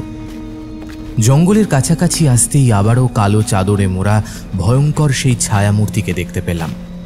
চোখ দুটো জ্বলছে, এগিয়ে চলেছে জঙ্গলের ভেতরে। এবার বুঝলাম ঠিক উবু নয়, দুটো পায়ের হাঁটু একরকম ভেঙে ভেঙে কেমন যেন বাঁকাচোড়াভাবে হাঁটছিল সেই ছায়ামূর্তি। লণ্ঠনের আলো আগেই কমিয়ে দিয়েছিল দাদা। এদিকে আমার মনেও জেদ চেপে গেল আকস্মিক। মনে হলো ছায়ামূর্তিটার সামনে গিয়ে দাঁড়াই। এই ভাবনা আসতেই আমি বড় বড় পা ফেলে সেদিকে কয়েক পা এগোতেই দেখলাম থমকে দাঁড়িয়ে গেল সেই ছায়ামূর্তি। তারপর এক লহমায় লাফিয়ে পেছন ঘুরে নিজের ক্রূর দৃষ্টি ফেলল। তবে সেই মুহূর্তে চকিতে দাদা হ্যাঁচকা টানে গাছের একটা গুঁড়ির পেছনে নিয়ে এলো আমাকে। আতঙ্কে দুজনেরই প্রাণ যেন আটকে গেল বুকের মধ্যে। সেই সত্তা যে কোনো মানুষের নয় বুঝলাম, কিন্তু সে তবে কি, কেনই বা এই জঙ্গলে মাঝে মাঝে ঘুরে বেড়াচ্ছে? কিছু বোঝার আগেই হঠাৎই পাশের গ্রামের রাস্তা ধরে আরও একটা অবয়বকে জঙ্গলের ভেতরে প্রবেশ করতে দেখলাম। ইতিমধ্যেই মন্ত্রোচ্চারণের শব্দ প্রতিধ্বনিত হতে শুরু করেছে। সেই সাথে আতঙ্ক ইতিমধ্যেই জায়গা দখল করে নিয়েছে দাদার মুখমণ্ডলে। লণ্ঠনের অস্পষ্ট আলোতে আমি পরিষ্কার বুঝতে পারলাম সেই অবয়ব কোনো নারীর। হিসেবটা মিলতে বেশি সময় লাগলো না। অমাবস্যার গভীর রাত, কোনো নারীর আগমন। এরপর সে নিজের থেকে আত্মহত্যা করবে, নিজেকে জ্বালিয়ে দেবে, নাকি ছবিটা অন্যরকম? সেটাই জানতে হবে যে অমাবস্যার এই গভীর রাতে আসলে কি ঘটে। বিন্দুমাত্র সময় নষ্ট না করে আমি অনুসরণ করতে লাগলাম সে অবয়বকে। চারপাশে জমাট আঁধার। ধীরে ধীরে লণ্ঠনের আলো ফিকে হয়ে এলো ঠিকই, তবে সেই বেলগাছটার তলায় জ্বলতে থাকা আগুনের তীব্র শিখায় পরিষ্কার লক্ষ্য করতে পারলাম নারী অবয়বটিকে। পরনে শাড়ি, এক ঢাল কোমর ছাপানো খোলা চুল। এ কি? এ তো কুসুম। কেমন একটা ঝিম ধরা উদ্ভ্রান্তিমূলক অভিব্যক্তি তার। আর কুসুমের সামনে উবু হয়ে বসে রয়েছে সেই কালো ছায়ামূর্তি। তার লালচে জ্বলন্ত চোখ আমার পিঠ দিয়ে শিহরণ খেলে গেল। হৃৎস্পন্দন দ্রুত হারে লাফাচ্ছে। এ যেন সাক্ষাৎ মৃত্যু দাঁড়িয়ে কুসুমের সামনে। ধীরে ধীরে সেই ছায়ামূর্তি আরও এগিয়ে এলো কুসুমের কাছে। কি যেন একটা বিড়বিড় করে মন্ত্র পড়ার মতো শব্দ বের করছিল ছায়ামূর্তিটা। তারপর পুনরায় বাঁকাচোরা পদক্ষেপ ফেলে এগিয়ে চলল সামনে। আর কুসুমও তাকে অনুসরণ করতে লাগলো। আর স্থিরভাবে দাঁড়িয়ে থাকতে পারলাম না।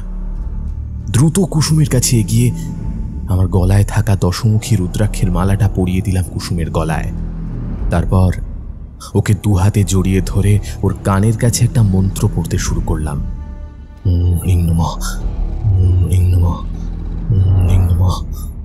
ইতিমধ্যেই দাদা বৌদি গ্রামের লোকজন ডেকে এনেছে।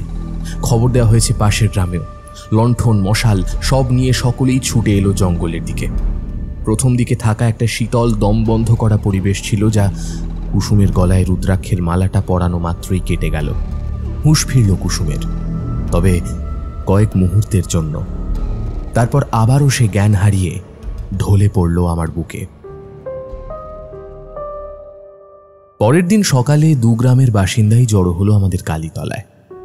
সকলেরই দৃষ্টিতে জিজ্ঞাসা আর আতঙ্ক মিশে রয়েছে। গত রাতে ওই ডোবার দিকের জঙ্গলে গিয়ে একটা ঝুপড়ির সন্ধান পাওয়া যায়। এমনিতেই ওদিকটা একেবারে পরিত্যক্ত, তাই সেভাবে কারোরই জানা ছিল না যে ওখানে কিছু থাকতে পারে। গ্রামবাসীরা সেদিকে গেলেও ঝুপড়ি খালি পায়, সেখানে কোনো মানুষ ছিল না। তবে সেখান থেকে পচা মাংস, কয়েকটা কালো পাঁঠা, রামদা, ছাইভস্য, লাল সিঁদুর, রক্ত মেশানো তেল এইসব বাজেয়াপ্ত করা হয়। এছাড়া আরও অনেক কিছুর খোঁজ মেলে, যা আমার আর জানা হয়ে ওঠেনি। যাই হোক, গ্রামের পুরোহিত মশাইয়ের সংশয়ের কথা সবার সামনে আমি প্রকাশ করলে অতঃপর গ্রামবাসী সহ গ্রামের সব মাতব্বররাই স্বীকার করে এ বীরভদ্রেরই কাজ। গ্রামের বেশ কিছু লোক চেঁচামেচি জুড়ল। কোথায় সেই হতচ্ছাড়া? ধরতে পারলে হেস্ত নেস্ত করবো আজর। নিত্যানন্দ পুরোহিত বললেন, আপনারা সবাই শান্ত হন। বীরভদ্র এতটা শক্তিশালী হয়ে উঠতে পারে ভাবতে পারিনি। গ্রামের পূর্ণ যৌবনা কুমারী নারীদের প্রেতের মাধ্যমেই বর্ষবর্তী করে জঙ্গলে ডেকে আনত, ও সম্ভবত তন্ত্র সাধনার জন্য। হতে পারে সব সাধনার জন্য, তবে নিজের কার্য সমাপ্ত করে জ্বালিয়ে দিত। সব সাধনার সম্ভাবনা থাকতে পারে এমনটা বললাম কারণ কুসুমের পায়ের তলায় একটা ত্রিকোণ চক্র আঁকা দেখতে পেয়েছি। সাধারণত সব সাধনায় শিকারের পায় এমন অঙ্কন করা হয়ে থাকে। বীরভদ্র প্রতিশোধ নিচ্ছে। দাদা অধৈর্য হয়ে জিজ্ঞেস করল, আরে কিসের প্রতিশোধ সেটা বলুন না। ছেলেটা আমাদের গ্রামেরই। শৈশবে বাবা মারা যায়। ওর মা সেলাই পোড়াইয়ের কাজ করে সংসার চালাতো। কখনো সখনো গ্রামের অবস্থাপন্নদের ঘর থেকে চাল ডালও মিলে যেত। একদিন সন্ধ্যায় আমি মন্দিরে পুজো সারছি, এমন সময় বাইরে তুমুল চেঁচামেচির আওয়াজ শুনতে পেলাম। কি ব্যাপার দেখতে বাইরে আসতেই দেখি গ্রামের মাতব্বর ও তাদের ঘরের স্ত্রীরা সব বীরভদ্রের মাকে পেটাতে পেটাতে মন্দিরের দিকে নিয়ে আসছে। আমি দৌড়ে যাই ওদের মাঝে। বাধা দিলে গ্রামেরই একজন বলেছিল, আপনি সরে যান পুরোহিত মশাই, আজ এই মেয়ে মানুষকে আমরা ওই অসত্য গাছের সাথে বেঁধে বেতের বাড়ি মারব। পুরোহিত মশাইয়ের কথা এক মনে শুনছিল গ্রামের সকলে। বয়োজ্যেষ্ঠরা বিষয়টা জানতেন, তারা সেই ঘটনার প্রত্যক্ষদর্শী। এদের মধ্যে অনেক মাতব্বর সরাসরি যুক্তও ছিলেন ঘটনার সাথে। কিন্তু তরুণদের মনের মাঝে বিষয়টা নিয়ে ছিল অগাধ প্রশ্ন। আমি চোয়াল শক্ত করে চারপাশটা দেখছিলাম। কুসুমের কথা ভাবছিলাম। মেয়েটাকে বাড়ি পাঠানো হয়েছে, হয়তো বিশ্রাম নিচ্ছে। আপাতত সে সুস্থ। আমি জিজ্ঞেস করলাম, কিন্তু মেরেছিলটা কেন? কাঁপা কাঁপা গলায় নিত্যানন্দ বললেন, ডাইনি প্রমাণ করতে। আসলে একদিন কাপড় সেলাই করতে দিতে ব্রাহ্মণ বাড়ির এক বউ এসছিল, সঙ্গে তার 5 বছরের সন্তান। বউটার সাথে কথা বলতে বলতে বীরভদ্রের মা ভালোবেসে একটা নাড়ু দিয়েছিল বাচ্চাটাকে। তারপর থেকেই নাকি প্রচুর পরিমাণে রোগে ভুগতে থাকে বাচ্চাটা, মারাও যায়। এভাবেই গ্রামের আরো একটি বাচ্চা জ্বরে কাহিল হয়ে শয্যা নেয়। গোড়ের মাঝেই সে জানায় শেষবার বীরভদ্রের মা তাকে একটি নাড়ু খেতে দিয়েছিল। ব্যাস, পঞ্চায়েত বসলে ধরেই নেওয়া হয় এসব কিছুর জন্য দায়ী বীরভদ্রের মা। সেদিন অসত্য গাছের বেঁধে প্রচুর মারধর হয়েছিল বীরভদ্রের মাকে। লজ্জায় ওর মা আত্মহত্যা করেছিল। ছোট বীরভদ্র বলেনি কিছুই, মনে রেখেছিল সব। এরপর ধীরে ধীরে বিচ্যুত হতে থাকলো সে গ্রামের থেকে। মাঝে কোথায় গেছিল জানা নেই, ফিরে আসলো একজন অঘরীর বেশে। ও অভিশাপ দিয়েছিল যেভাবে ওর মাকে বিনা দোষে প্রহার করা হয়েছিল সেইভাবেই এই গ্রামের প্রত্যেকটা নারীকে এক এক করে শেষ করবে ও। এর পরের ঘটনাটা জানা, কিন্তু আমার মন বিশ্বাস করছিল না কথাগুলো। বীরভদ্রের মায়ের সাথে যা ঘটেছিল তা একটা বড় কারণ হতে পারে প্রতিশোধের, কিন্তু বেছে বেছে কুমারী মেয়েদের কেন নিজের তন্ত্র সাধনার সঙ্গিনী করতে চাইছিল বীরভদ্র? গ্রামের কোনো স্ত্রী বা বৃদ্ধাকে এত যাবৎ আক্রমণ করেনি বীরভদ্র। এর কি কোনো যুক্তি আদৌ বিদ্যমান? বৌদির সাথে কিছু একটা আলোচনা করে দাদা আমাকে ধীর কণ্ঠে বলল, তপু মাসিকে একবার ডাকলে হতো না এই গ্রামে? আমি স্থির দৃষ্টিতে চাইলাম দাদার দিকে, কিন্তু কিছু বুঝলাম না। পরের দিন দাদা বৌদি রওনা দিল বর্ধমানের উদ্দেশ্যে। স্থির হয় বৌদি কিছুদিন মামার বাড়ি থাকবে, দাদা তপু মাসিকে নিয়ে ফিরবে এই গ্রামে। জানি না সবটা ঠিকঠাক হবে কিনা, কিন্তু যে কোনো প্রকারই হোক সব ঠিক করতেই হবে। কুসুমের আবার কোনো ক্ষতি হোক তা আমি চাই না। হাতে বেশি সময়ও ছিল না। আগামী অমাবস্যাতেই এই সমস্যার সমাধান করতে হবে। কিছু সময় আগে যখন মামার বাড়ি গেছিলাম তখনও তপু মাসির সাথে দেখা হয়েছিল। এমনিতে একটু সর্দি কাশির সমস্যা হচ্ছিল, বাকি একদম ঠিক ছিলেন। যার পর নাই চিন্তার মাঝে কয়েকটা দিন অতিবাহিত হলো। দাদার হাত দিয়ে একটা চিঠি পাঠিয়েছিলাম আমি তপু মাসির উদ্দেশ্যে। এক একটা দিন যেন এক একটা যুগের মতো কাটছিল। কুসুম আপাতত সুস্থ, তবে বেশ দুর্বল। যে ভয়াবহ সত্তা ওর ওপর বশবর্তী হওয়ার চেষ্টা করেছিল সে যদি সত্যি সত্যি ওর ওপর, আর ভাবতে পারলাম না। বুঝতে পারছিলাম কুসুমের জন্য আমার মনের গভীরে একটা দুর্বলতার সৃষ্টি হয়েছে। আর এও বুঝলাম বীরভদ্রই নিজের তন্ত্রবিদ্যার দ্বারা সেই কালো ছায়ার প্রেতকে গ্রামে পাঠাতো শিকারকে তার কাছে নিয়ে আসার জন্য। যাই হোক, অনেক কথাই মাথায় ঘুরপাক খাচ্ছিল। অমাবস্যা আসতে খুব বেশি সময় আর নেই। তপুমাসি যাতে দাদার সাথে আসে এমনটাই প্রার্থনা করছিলাম। হঠাৎই নলিনী ঠাকুমার কণ্ঠ পেলাম। বাবা সুমন, তোমার দাদা সতীশ এসেছে, একবারটি বাইরে এসো। আমি দুরু দুরু বুকে বাইরে বেরোতেই দাদাকে হাসি মুখে দেখতে পেলাম। আর দাদার সাথে এসেছেন তপুমাসি। লাল সাদা গরদের শাড়ি, কপালে বড় লাল টিপ, টানা টানা কাজল কালো চোখ, আর মাথায় এক ঢাল লম্বা চুলের খোপা। যদিও মাসির কালো চুলের জায়গায় জায়গায় পাক ধরেছে ঠিকই, তবে মুখটা আজও আত্মবিশ্বাস আর সাহসিকতায় পরিপূর্ণ। একটা স্বস্তির নিঃশ্বাস বেরিয়ে এলো আমার বুকের মাঝখান থেকে।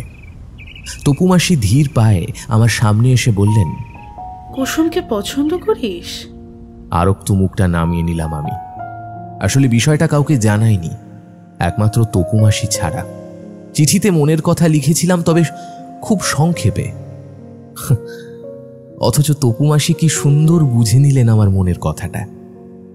আমার কাঁধে হাত রেখে তপুমাসি বললেন, চিন্তা করিস না, আমি সব ঠিক করে দেব। আপাতত ওই জঙ্গলটা ঘুরে দেখতে চাই আমি। আসার সময় সতীশ আমাকে সম্পূর্ণ ঘটনাটাই ব্যাখ্যা করেছে। নলিনী ঠাকুমা একটু জোড়াজুড়ি করছিলেন বটে তপুমাসিকে আগে কিছু মুখে তোলার জন্য, কিন্তু মাসি যে নিজের সিদ্ধান্তে অটল। লম্বা লম্বা পা ফেলে তিনি দাদা আর আমার সাথে এসে পৌঁছলেন ওই জঙ্গলে। তোরা এখানেই দাঁড়া, আমি এগাচ্ছি একটু। মাসি এমন বিধান কেন দিলেন বুঝলাম না। অপেক্ষা করতে লাগলাম মাসির জন্য। তবে দূর থেকে হলেও দেখতে পাচ্ছিলাম ওই বেলগাছটার কাছে গিয়ে মাসি কি যেন দেখছিলেন আর বিড়বিড় করে মন্ত্র পড়ছিলেন। তারপর হাত রাখলেন গাছটায়। হঠাৎই একটা অবিশ্বাস্য ঘটনা ঘটল। মাসি গাছটায় হাত রাখতেই আচমকা তিনি যেন ছিটকে সরে গেলেন দুপা। মনে হলো যেন গাছটা প্রবল ক্রোধে মাসিকে ধাক্কা মেরে সরিয়ে দিল নিজের থেকে। আমরা দ্রুত মাসির কাছে এলাম। তুমি তুমি ঠিক আছো মাসি? হ্যাঁ, আমার 2 শিষ্য আসছে। সামনের অমাবস্যার আগেই ওরা পৌঁছে যাবে এই গ্রামে। তবে আগে আমাকে একবার ওই গ্রামের জমিদার বাড়িতে যেতে হবে। সম্ভব? আমি পুরোহিত মশাই নিত্যানন্দের সাথে কথা বলে তপুমাসির সাথে বর্তমান জমিদার গিন্নির দেখা করানোর ব্যবস্থা করে দিলাম। আপাতত বৃদ্ধা খুবই অসুস্থ। কিছু মাস হলো স্বামী মারা গেছেন। ছেলে বউই দেখাশোনা করে মহিলার। এছাড়া পরিচারিকাও থাকে সর্বক্ষণের। অসুস্থতা সত্ত্বেও মহিলা দেখা করতে সহমত প্রকাশ করলে আমি একটু আশ্চর্য হই। তার মানে তপুমাসি কিছু একটা ঘোরতর অমঙ্গলের আঁচ ইতিমধ্যেই করতে পেরেছেন। সমাপ্তি দেবী, আপনি যা জানেন ঠিক ঠিক বলবেন। চড়া এবং তীক্ষ্ণ গলায় জমিদার গিন্নিকে বললেন মাসি। বলুন, কি জানতে চান আপনি? তান্ত্রিক রুদ্রবলির ব্যাপারে আপনি কি জানেন? ভনিতা না করে বলুন। ঘরে উপস্থিত আমরা সকলে চমকে উঠলাম। কাহিনীর মাঝে এ আবার কোন কাহিনী? দেখলাম পুরোহিত মশাইও কিঞ্চিত আশ্চর্যচকিত ছিল। জমিদার গিন্নি সমাপ্তি দেবীর কপালে প্রথমে একটা ভাঁজ পড়ল। তারপর তিনি ধীর কণ্ঠে বললেন, দুর্ঘটনাটি ঘটে আমার শ্বশুর মশাইয়ের হাত থেকে। আমার এক ননদ ছিল, ওর ওই 17-18 বয়স হবে। তখন থেকেই অজানা কোনো রোগে ভীষণ ভুগতে শুরু করলো। তার আগে পর্যন্ত একদম ঠিকঠাক ছিল, কিন্তু ওই সময়টায় যে কি হয়েছিল জানা নেই। অসম্ভব ভুগতে শুরু করলো, ভীষণভাবে রক্ত বমি হতো, শয্যাশায়ী থাকতো প্রায়শই। এরপর ধীরে ধীরে শরীর প্রচণ্ড পরিমাণে দুর্বল হতে থাকলো। কোনো বোধ দিবা ওঝার দ্বারা অরাগ্য লাভ করতে পারছিল না মেয়েটা। এমন সময় আমার শাশুড়ি মায়ের বাপের বাড়ি থেকে খোঁজ খবর নিয়ে এক তান্ত্রিককে ডাকা হলো। তিনি নাকি কোন তন্ত্র সাধনায় সিদ্ধহস্ত। আমাদের ননদকে 100 ভাগ বাঁচিয়ে তুলতে পারবেন। শ্বশুর মশাইয়ের অনুরোধে নিজের উপাচার ক্রিয়া শুরু করলেন ঠিকই, তবে ধীরে ধীরে ওনার চাহিদা অন্যরকম হতে শুরু করলো। প্রথম দিকে জ্যান্ত পাঁঠা চাইতেন, তন্ত্র সাধনার জন্য নাকি লাগবে। এরপর চাহিদা বাড়তেই লাগলো। একদিন রাতে শ্বশুর মশাইকে ডেকে বললেন পূর্ণ যুবতী নারী লাগবে তার সাধনার জন্য, তাও আবার কুমারী। এদিকে আশ্চর্যজনকভাবে আমার ননদও সামান্যতম সুস্থ হয়ে উঠেছিলেন। তা দেখে শ্বশুর মশাই এক প্রকার বাধ্য হয়ে রাজি হলেন পূর্ণ যৌবন প্রাপ্ত কুমারী নারীকে তান্ত্রিকের হাতে তুলে দিতে। আর এভাবেই নিজের মেয়েকে সুস্থ করতে উনি পা রাখলেন এক মরণ ফাঁদে।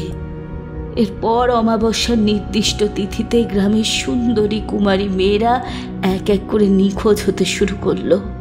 আসলে রাতের আঁধারে আমার শ্বশুর মশাইয়ের পাই করা সেই মেয়েগুলোকে সুকৌশলে তুলে আনত ওই তান্ত্রিকের ডেরায়। ইতিমধ্যে 3 জন নারীকে তুলে দেওয়া হয়েছিল ওই তান্ত্রিকের হাতে। কিন্তু একদিন শ্বশুর মশাই জানতে পারেন যে তান্ত্রিক তার মেয়েকে সুস্থ করার উদ্দেশ্য নিয়ে এখানে আসেনি, নিজের সব সাধনায় সিদ্ধি লাভ করার জন্য ওই নারীদের ব্যবহার করত মাত্র। নিজের সাধন সঙ্গিনী বানাতো, তারপর নির্মমভাবে হত্যা করত সেই ফুটফুটে ফুলের মতো মেয়েগুলোকে। আমার ননদ ওই তান্ত্রিক নয়, বরং ওই বদ্যিদের ওষুধেই একটু একটু করে সুস্থতা লাভ করছিল। সত্যিটা জানতে পেরে প্রচণ্ড অনুশোচনা হয় শ্বশুর মশাইয়ের। ইতিমধ্যে গ্রামবাসীর মনেও জমিদারকে নিয়ে সন্দেহের দানা বাঁধল। তখন রাগে অনুশোচনায় নিজের লোকদের দিয়ে ওই তান্ত্রিককে ওই বাড়ির নিচে একটা কাল কুঠুরিতে আটক করলেন। তারপর সেই রাতেই জঙ্গলের ওই বেল গাছটার তলায় নিয়ে যাওয়া হয় ওকে। প্রচণ্ড মারধরও করা হয়। তারপর আমার শ্বশুরমশাই ওনার লোকদের আদেশ দেন গাছে বেঁধে ওই তান্ত্রিককে জ্যান্ত জ্বালিয়ে দিতে। তেমনটাই করা হয়। তখন তান্ত্রিক অভিশাপ দিয়েছিলেন তিনি আবারও ফিরবেন, আর এক এক করে গ্রামের প্রত্যেকটা পূর্ণ যুবতী কুমারী মেয়েদের শেষ করবেন, পূর্ণ করবে নিজের সব সাধনা। কিন্তু এই সাধনার নির্দিষ্ট তিথি হয়। এখন বুঝছি আমার গ্রামের মেয়েরা অমাবস্যার বিশেষ বিশেষ তিথিতেই কেন নিরুদ্দেশ হচ্ছিল। এরপর জ্বলে পুড়ে ভস্ম হলে তান্ত্রিকের শরীরে সেই ভস্মা বিশেষ বেলগাছের নিচে মাটির তলাতে চাপা দিয়ে দেওয়া হয়েছিল। তারপর তো ওই জঙ্গল ধীরে ধীরে পরিত্যক্ত হতে থাকে আমারই শ্বশুর মশাইয়ের আদেশে। তবে দুঃখের বিষয়, এই এত কিছু ঘটে গেল, অথচ আমার সেই ননদটিকে বাঁচানো যায়নি। এর পরের ঘটনাটা আমি বলছি। বীরভদ্রকেও মারধর করে ওই বেল গাছের তলায় ফেলা হয়। তখন ওর শরীরের রক্ত ওই মাটিতে পড়তে রুদ্রবলীর আত্মা জাগরিত হয়ে উঠল। ধীরে ধীরে সে রক্ত শোষিত হয় মাটির অভ্যন্তরে, আর বীরভদ্রের রক্তের সাথে মিশে যায় রুদ্রবলীর আত্মা। জেগে ওঠে সে পূর্ণ রূপে। তারপর বশীভূত করে বীরভদ্রকে। সত্যি বলতে বীরভদ্রকে বশীভূত করেই রুদ্রবলীর আত্মা এত কাণ্ড ঘটাচ্ছে, নিজের অভিশাপকে সম্পূর্ণ করছে। সমাপ্তি দেবীর ছেলে বলল, তার মানে রুদ্রবলীর আত্মা এসব করাচ্ছে? কোনোভাবেই এটা আন্দাজ করা সম্ভব ছিল না, কিন্তু এর উপায়? এই প্রেতকে নিষ্ক্রমণ করলেই রুদ্রবলীকে পরাস্ত করা সম্ভব।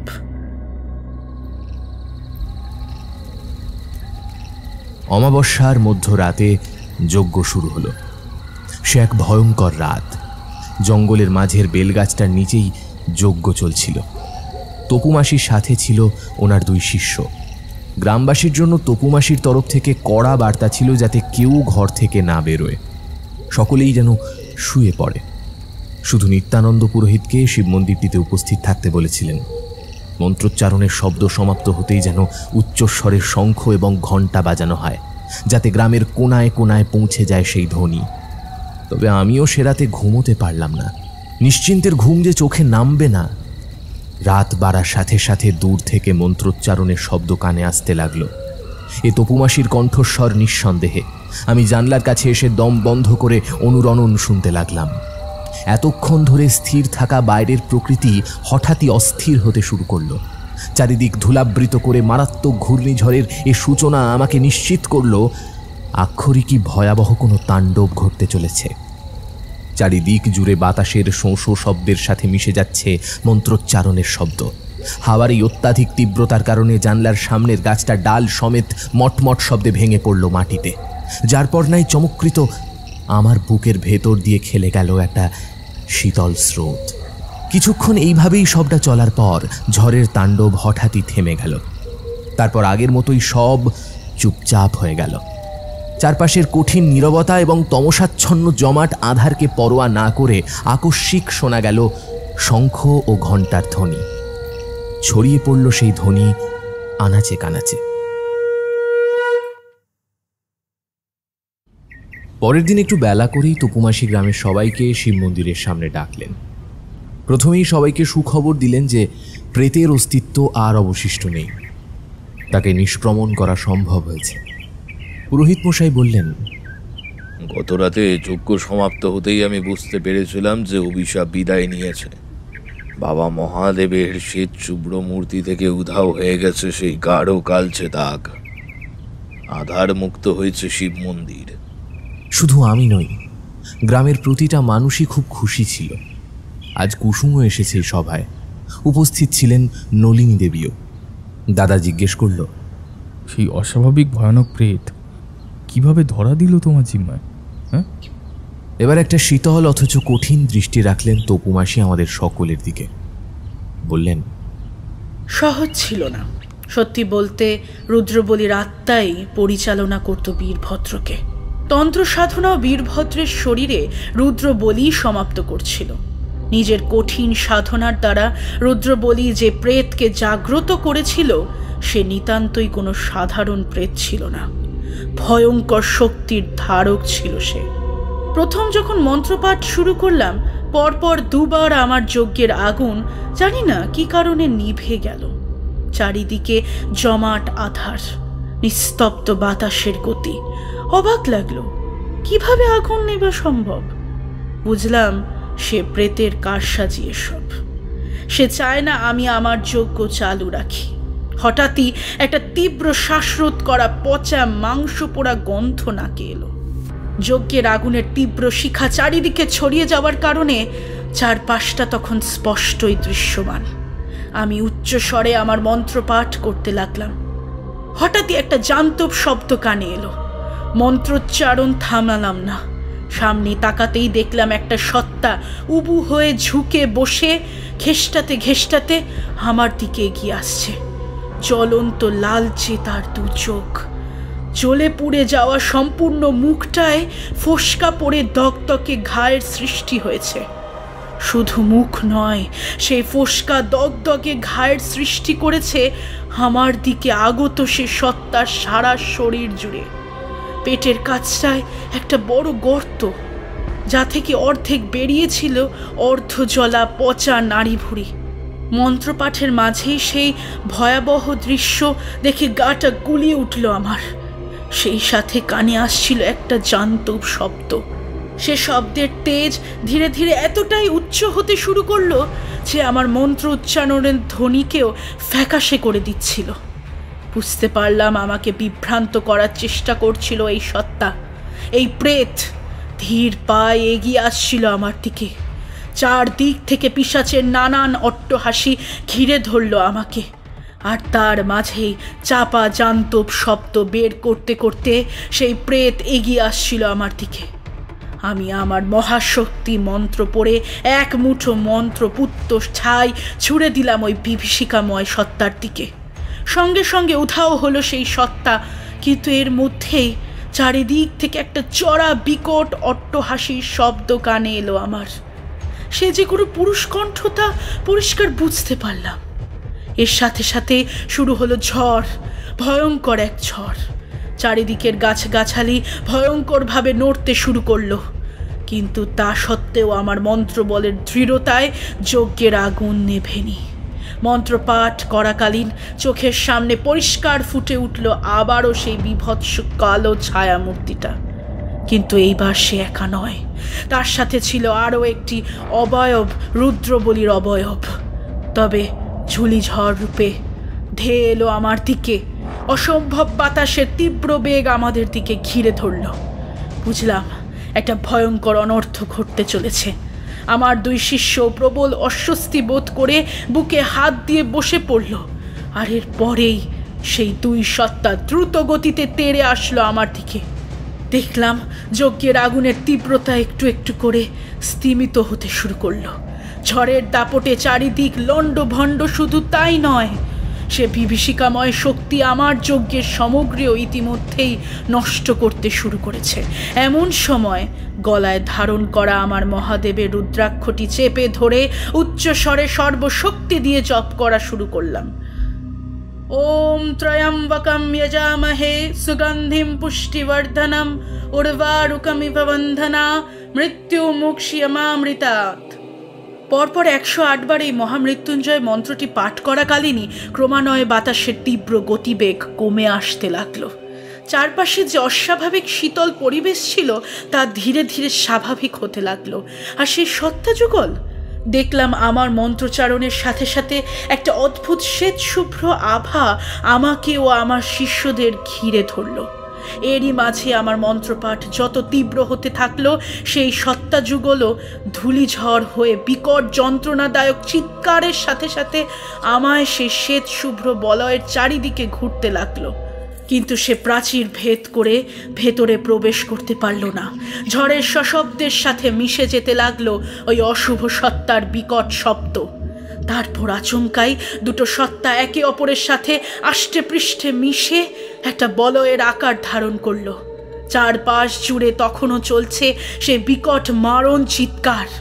অতঃপর সে বলয় আচমকাই ফেটে কালো বাতাস রূপে ছড়িয়ে গেল এদিক ওদিক। তা ওই ভীরভদ্রের কি হলো? ওই ডোবার কাছে ঝুপড়িটাতেই ওর নিথর দেহটা পাওয়া যায়। দু চোখ উল্টে ছিল, খোলা মুখটার থেকে বেরিয়েছিল একদলা কালো ধুলো। শুধু তাই নয়, সারা শরীর কেমন যেন সাদা ফ্যাকাশে হয়ে গেছিল।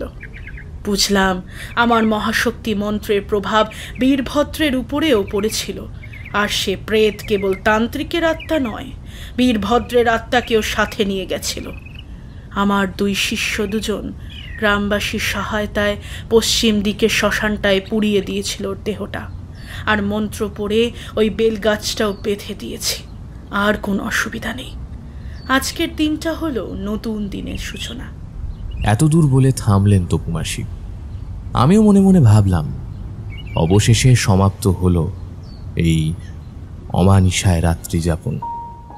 গ্রামবাসীও কয়েক মুহূর্ত চুপ থেকে কৃতজ্ঞতা জানাতে এগিয়ে আসে তপুমাসি এবং আমাদের কাছে। এতদিনে একটা ভয়ঙ্কর অভিশাপের থেকে মুক্ত হলো নিত্যানন্দ পুরোহিত মশাইয়ের গ্রামটা। তাই উনিও কম খুশি ছিলেন না। আমার কাছে এসে দুহাত ধরে বললেন, বাবা, তুমি না থাকলে এ গ্রাম কখনোই অভিশাপ মুক্ত হতো না। তোমাকে যে কি বলে ধন্যবাদ জানাবো। তার কোনো প্রয়োজন নেই। এরপর অদূরে লাজুক মুখে দাঁড়িয়ে থাকা কুসুমের দিকে এক ঝলক চেয়ে বললাম, পুরোহিত মশাই, আপনার কাছে আপনার খুব কাছের একজনকে একটা অনুরোধ করেছি। তা সে যদি সহমত প্রকাশ করে আপনি কিন্তু আপত্তি করবেন না? অবশ্যই বাবা। নিত্যানন্দ দ্রুত জবাব দিলেন। নলিনী ঠাকুমার তৈরি লুচি আলুর তরকারি খেয়ে আমি, দাদা, তপুমাসি আর তার দুই শিষ্য রওনা দিলাম স্টেশনের দিকে। পথে যেতে যেতে মনে পড়েছিল ঠিক কি অনুরোধ রেখেছিলাম আমি কুসুমের কাছে। কুসুম, বিয়ের জন্য অনেকটা সময় পড়ে আছে, তুমি নিজের পড়াশোনা চালিয়ে যাবে, কথা দাও। কথা দিতে আমার হাতের ওপর হাত রেখেছিল কুসুম। আমার 24 বছরের জীবনে প্রথমবার ভয় নয়, ভালো লাগার শিহরণ খেলেছিল সারা শরীর জুড়ে। পরের বছর আবার আসবো এমনটা কুসুমকে কথা দিয়ে তবে ফিরতে পেরেছিলাম বাড়ি। মনস্থির করলাম পরের বছর নয়, আমাকে দ্রুতই ফিরতে হবে বিলাসপুরে। একজন অতি প্রিয় মানুষ অপেক্ষা করছে যে আমার জন্য।